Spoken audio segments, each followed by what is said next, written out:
சக்தி பொண்ணுகிட்ட இதுக்கப்புறமா இந்த உண்மையை கண்டுபிடிக்க நானும் உன் கூட உறுதுணையா இருப்பேன்னு சொல்லிட்டு அடம் பிடிச்சு அங்கே இருக்க ஆரம்பிக்கிறது மட்டும் இல்லாம பொன்னி அந்த 2 நாடகக்காரங்களையுமே தேடுறதுக்கான உதவிகள் எல்லாத்தையுமே அவங்க பண்ணிட்டு இருக்காங்க. ஆனா ஒரு வழியா கண்மணி இந்த மாதிரி பொன்னி தனக்கு பண்ண உதவிக்காக கைமாறு உதவி பண்ணணுன்றதுக்காகவே அவங்களுமே அந்த நாடகக்காரங்க ஆளுங்களை தேட ட்ரை பண்ணிட்டு இருக்கும்போது அவங்களோட கண்ணில் அந்த லேடி பட்டது மட்டும் இல்லாம உடனடியா அவங்க இந்த விஷயத்த வந்து பொண்ணுகிட்ட சொல்ல உடனே இதை கேட்டுட்டு பொன்னி உடனடியா அந்த லேடிய போய் அவசரமா பார்க்க ஆரம்பிக்கிறாங்க. ஆனா பொண்ணிய பார்த்த உடனேயே ஃபர்ஸ்ட் அந்த லேடி பயந்து ஓட பாக்குறாங்க. ஆனா பொண்ணியோ அவங்கள மடக்கி பிடிச்சு அவங்க கிட்ட இப்ப மட்டும் நீ உண்மையை சொல்லல அப்புறம் நான் என்ன பண்ணுவேன்னு எனக்கே தெரியாது. நீ ஏற்கனவே என்கிட்ட இருந்து தப்பிச்சு ஓடிட்ட. ஆனா இந்த தடவை உன்னால எங்கேயுமே ஓட முடியாதுன்னு சொல்லிட்டு அவங்க கிட்ட ஒழுங்கு மரியாதையா உண்மை என்னன்றத சொல்ல போறியா இல்லையான்னு கேட்க, ஆனா பொண்ணுக்கு பயப்படாத அந்த லேடியோ இங்க பாரு என் இடத்துல வந்து என்னையே மிரட்டுற வேலையில வச்சுக்காத, நீ என்ன கேக்குறன்னு எனக்கு தெரியவே இல்லைன்னு சொல்லிட்டு அப்படியே அவங்க பொண்ணியை அவாய்ட் பண்ணிட்டு அங்கிருந்து போகலான்னு சொல்லிட்டு பார்க்கும்போது பொண்ணியோ அவங்கள விடுற மாதிரியே தெரியல. ஆனா அந்த லேடி பொண்ணியை தள்ளி விட்டுட்டு அங்கிருந்து போகலான்னு பார்க்கும்போது அப்ப கரெக்டா அங்க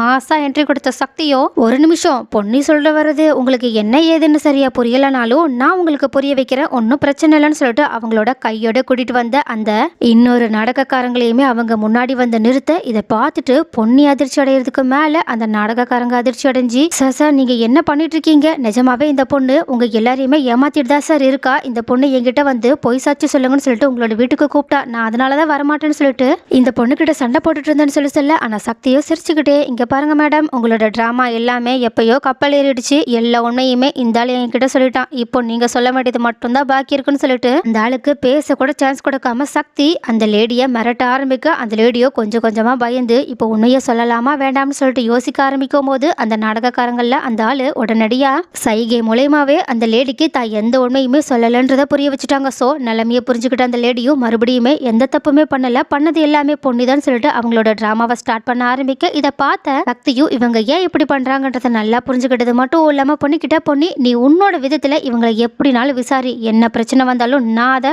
ஹேண்டில் பண்ணிக்கிறேன்னு சொல்லிட்டு சொல்ல இதை கேட்ட பொண்ணையும் ரொம்பவே தைரியத்தோட சக்தி கிட்ட ரொம்பவே தேங்க்ஸ் சக்தின்னு சொல்லிட்டு அந்த லேடி கிட்ட இங்க பாருங்க நான் உங்களை உண்மையாவே அந்த இடத்துக்கு எங்களோட வீட்டுக்கெல்லாம் கூட்டிட்டு போக கூட வரல, நீங்க நான் வீடியோ எடுக்கும்போது அந்த வீடியோல என்ன உண்மைன்றத சொன்னா மட்டும் போதும், மற்றபடி நான் இதுக்கப்புறமா உங்களுக்கு எந்த ஒரு தொந்தரவுமே கொடுக்க மாட்டேன், ஆனா நீங்க ஒருவேளை உண்மையை மட்டும் சொல்லல அப்புறம் நான் கண்டிப்பா இந்த விஷயத்த ஓப்பனா உங்களோட சங்கத்திலேயே சொல்லுவேன், இந்த ஷூட்டிங் எடுக்கிற டைரக்டர் கிட்டயுமே போய் சொல்லுவேன், அவங்க கிட்ட மட்டும் நான் உங்களை பத்தி இந்த மாதிரி எல்லாம் சொன்னேன், அதுக்கப்புறம் கொஞ்சம் யோசிச்சு பாருங்க இதுக்கப்புறமா உங்களுக்கு இந்த மாதிரி நடிக்கிற சான்ஸ் கிடைக்குமா, நீங்க எந்த ஒரு பட வாய்ப்புமே கிடைக்காம ரொம்பவே கஷ்டப்பட வேண்டியது இருக்கும், அதனால உண்மையை மட்டும் சொல்லுங்க, அதனால எந்த பாதிப்பு வராம நான் உங்களை பாத்துக்கிறேன், இதுக்கப்புறமா உங்களுக்கும் அந்த விஷயத்தால எந்த ஒரு பிரச்சனையும் வராதுன்னு சொல்லிட்டு சொல்ல, ஆனா அந்த லேடியோ மறுபடியும் தான் சொல்றதுதான் உண்மைன்னு சொல்லிட்டு அவங்க கிட்ட இன்னுமே நிறைய பொய்களை தான் சொல்லிட்டு இருக்காங்க. இதை பார்த்த பொண்ணையும் இதுக்கு மேல இவங்க கிட்ட எப்படி விசாரிக்கிறதுன்னு சொல்லிட்டு கொஞ்சம் தயக்கத்தோட நின்றுட்டு இருக்கும்போது கரெக்டா அங்க வந்த டைரக்டர் சக்தியை பார்த்த உடனே சார் நீங்க ஜெயா மேடமோட பையன் தானே, 3வது பையன் தானே, எனக்கு உங்களை நல்லாவே தெரியும் சார்னு சொல்ல உடனே சக்தியும் இதுதான் சான்ஸ் சொல்லிட்டு டைரக்டர் கிட்ட ரொம்பவே ஃப்ரெண்ட்லியா பேச ஆரம்பிக்க டைரக்டருமே கொஞ்ச நேரத்திலேயே சக்தி கிட்ட நல்லா ஜெல்லாகி பேச ஆரம்பிக்கிறாங்க. அப்ப சக்தியும் பொண்ணிய தன்னோட ஒய்ஃப்னு சொல்லிட்டு அவங்களுக்கு அறிமுகப்படுத்துறது மட்டும் இல்லாம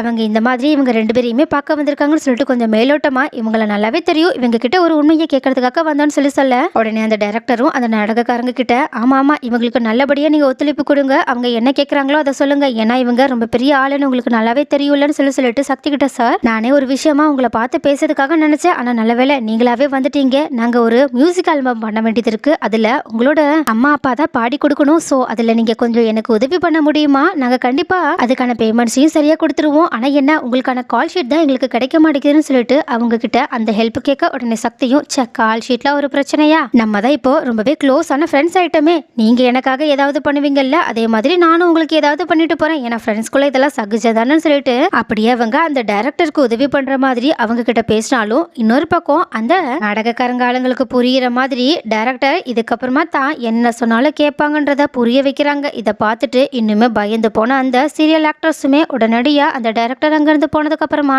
பயந்துகிட்டு சக்தி கிட்ட சார் நாங்க எல்லா உண்மையுமே சொல்லிடுறோம், தயவு செஞ்சு டைரக்டர் கிட்ட எங்களை பத்தி எதுவுமே சொல்லிடாதீங்க, நாங்க ஏற்கனவே இந்த பிரச்சனையால நிறைய வாய்ப்புகளை இழந்துதான் நின்றுட்டு இருக்கோம், இப்போ இந்த வாய்ப்பு எங்களை விட்டு போயிடுச்சு அவ்வளவுதான் நாங்க வாழ்றதுக்கே கஷ்டப்படுவோம்னு சொல்ல உடனே பொண்ணையும் அது எங்களுக்கு நல்லாவே தெரியும், அதனாலதான் நாங்க அவங்க கிட்ட எந்த உண்மையுமே சொல்லாம இருந்திருக்கோம், அதனால தயவு செஞ்சு நீங்க இப்பயாவது எங்கிட்ட உண்மையை சொல்லுங்கன்னு சொல்லிட்டு அவங்களோட போனை எடுத்து நீட்ட உடனே அவங்க 2 பேருமே நிலைமையை புரிஞ்சுக்கிட்டு பொண்ணுக்கு வாக்குமூலம் கொடுக்கறதுக்காக அந்த வீடியோல பேச ஆரம்பிக்கிறாங்க. அதாவது அவங்க முதல்ல இருந்து நடந்த உண்மைகள் அத்தனையுமே சொன்னது மட்டும் இல்லாம கடைசியா சார் அவங்கள பொன்னி தான் இது எல்லாத்துக்குமே காரணம்னு சொல்லிட்டு சொல்லி சொன்னதும் அதே சமயம் அவங்கள வீட்டை விட்டு காலி பண்றதுக்காக பணத்தை கொடுத்தவங்களோட விவரத்தையுமே சொல்றாங்க. இதை கேட்டுட்டு சக்தி பொன்னின்னு சொல்லிட்டு ரெண்டு பேருமே ரொம்பவே அதிர்ச்சி அடைஞ்சது மட்டும் இல்லாம அவங்க கிட்ட இதுக்கப்புறமா இன்னொருத்தவங்களோட வாழ்க்கையில தயவு செஞ்சு இப்படி விளையாடாதீங்கன்னு சொல்லிட்டு அங்கிருந்து கிளம்பி போக, ஆனா அப்படி போகும்போது நம்ம இவ்வளவு உண்மைகளை சொன்னதுக்கு அப்புறமாவே இவங்க பெருந்தன்மையா தன்னை இப்படி மன்னிச்சிட்டாங்களேன்னு சொல்லிட்டு ஒரு நிமிஷம் பொன்னி உங்களுக்காக நான் இன்னொரு விஷயத்த வச்சிருக்கேன்னு சொல்லிட்டு அவங்களோட போன்ல இருக்க ஒரு டாக்குமெண்ட்டை எடுத்து அவங்க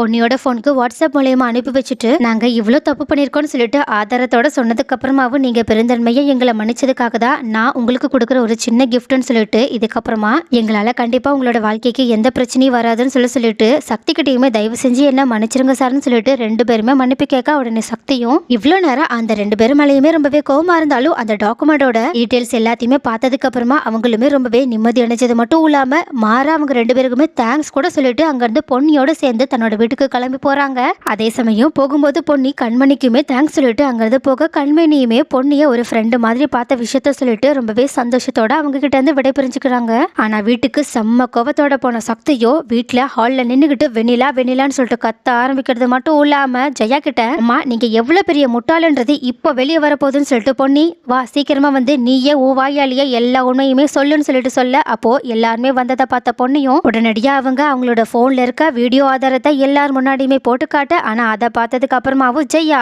ரொம்பவே முட்டாள்தனமா இதுவுமே பொன்னியோட பிளான் தான், இவ மறுபடியுமே அந்த ஆளுங்களுக்கு காசு கொடுத்துதான் இந்த மாதிரி பேச வச்சிருக்கா, இந்த ஆதாரத்தெல்லாம் எங்களால நம்ப முடியாது, இவ எப்படிப்பட்டவன்னு எங்களுக்கு தெரியாதுன்னு சொல்லிட்டு பேச ஆரம்பிக்க இதை பார்த்துட்டு சக்தியும் பொன்னியும் செம்ம கடுப்போட நின்றுட்டு இருக்கா. ஆனா வெண்ணிலாவோ ரொம்பவே கேஷுவலா ஜெயா சொல்றதுதான் உண்மைன்ற மாதிரி அவங்களுக்கு சப்போர்ட் பண்ணி பேசிட்டு இருக்காங்க. ஆனா சக்தியோ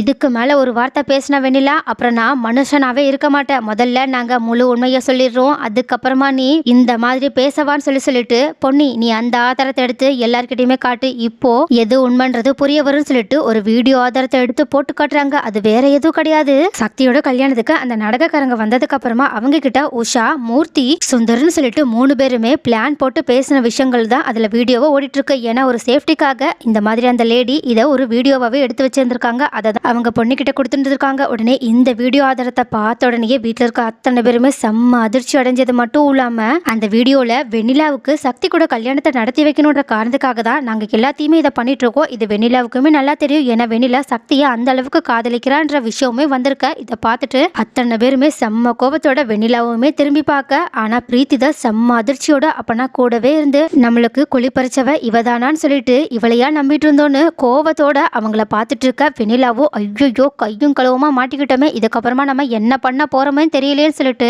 என்ன சொல்றதுனே தெரியாம தகச்சு போய் நின்றுட்டு இருக்க. ஆனா இதை பார்த்துட்டு இருக்க பொண்ணையோ இன்னுமே எல்லாருக்குமே பேரதிர்ச்சி கொடுக்குற மாதிரி ஒரு வழியா நீங்க எல்லாருமே நடந்த உண்மையை தெரிஞ்சுக்கிட்டீங்கல்ல, போதும் இதுவே எனக்கு போதும், இதுக்கப்புறமா நான் சந்தோஷமா இந்த வீட்டை விட்டு கிளம்பி போவேன்னு சொல்லிட்டு உடனடியே அவங்க அந்த வீட்டை விட்டு கிளம்பி போறத பத்தி பேச இதை கேட்டுட்டு சக்தி சந்திரசேகர்னு சொல்லிட்டு எல்லாருமே அதிர்ச்சி அடைய ஜெயாவோ என்ன பண்றதுனே தெரியாம நம்ம ரொம்ப பெரிய தப்பு பண்ணிட்டோமோன்ற குற்ற உணர்ச்சியோட நின்றுட்டு இருக்காங்க.